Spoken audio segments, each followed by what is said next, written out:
So today we're going to learn some subdivision surface modeling by modeling a pseudo chess piece. First thing we're going to want to add, like you would in any project, a nice little cube. Now, if you just starting out Blender, you're probably going to have a cube, a light, and a camera. If you just have that cube, you're going to want to delete that cube and add another one. Shrink it down to about this size.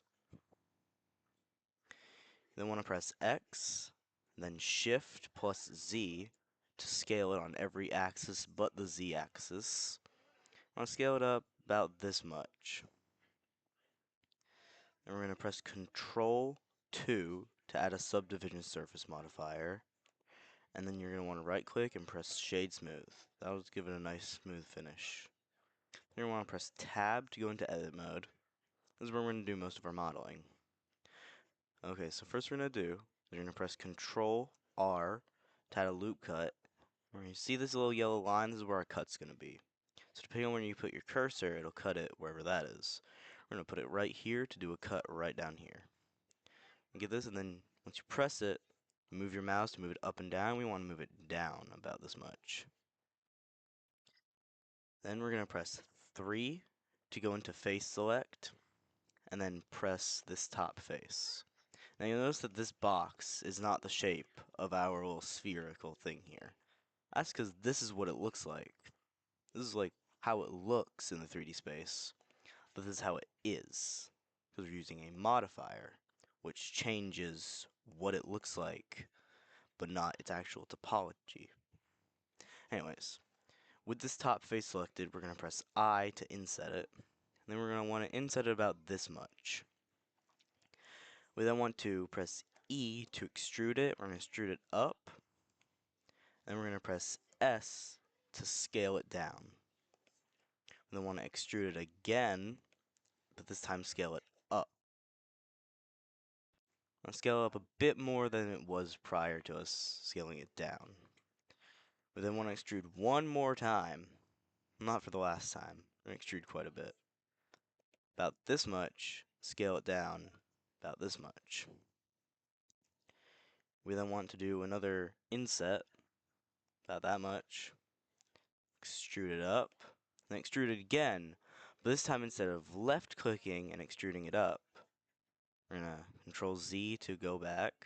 We're going to extrude it up, then we're going to right click so that it goes back to where it was, but it's still extruded. So that this time we can scale it up like this. That might look wrong. That is the way that we're going to do this. Then you're going to extrude it again, extrude it up, left click so that goes here. Then we're going to inset, extrude up. We're going to press 1 to go into vertex select. I'm going to press 4 of these vertices. Then Control B to bevel. Then V, and you'll see that this is acting up. Here's why. This is a problem that you're going to run into a lot, where you're trying to bevel something, you're trying to scale something, extrude, whatever, and it won't look quite right. That's because we didn't apply scale. You see down here, active object has non-uniform scale, right down there. The way we fix this is we're going to press Control A to apply scale. Got rid of that little message, and now when we bevel, it bevels correctly. This isn't the bevel we want. We want to press V to bevel the vertices. I want to scroll all the way down so that it's just these triangles, and then I want to press C to clamp it so that it doesn't just, go all crazy. We then want to left click to apply that, and then Alt E to enter the extrusion types. Now you see all these little things here. We're going to press extrude individual faces. Press that, and you'll see it extrudes these 4 faces. We're going to do it about that much. And then you'll see that this looks like, just looks weird up here. That's because if you press this, you can see we have multiple vertices sitting in the same place. We don't want that. So instead of deleting them and trying to do all that, just press Shift Z, not Control Z, Shift Z, box select just this top part up here, press M, and press by distance. Now press Shift Z again, and it should clean that up nicely. Then want to select these 4 vertices right here, press S, and scale them out a bit. It's looking nice. We're going to do a bit more, just to clean it up a bit. Go right here to this little neck area, press R to do that same loop cut, then move it down like this. Press 2 to go into edge select.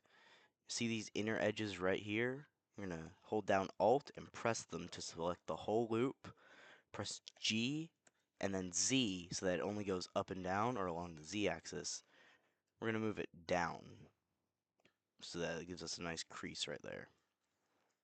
And then when I go down, press Tab, do another loop cut right here, leave it where it is, so do a right click so that it just stays where it is, Control B to bevel it.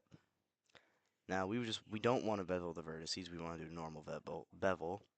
Then we want to add some loop cuts inside. Do that by scrolling with our mouse wheel, or if you're on a touchpad like me, just scroll up and down. We only want to add one, so that there's these two, and then a little one in between. We want to about that much. Left click, stay in edge select, hold down Alt, select that inner one, scale it down, and you're done with your chess piece. I think it came out nicely. Well, hope this wasn't too fast for y'all. If you have any notes, I'm still trying to improve these videos. Have a great day. That's the end.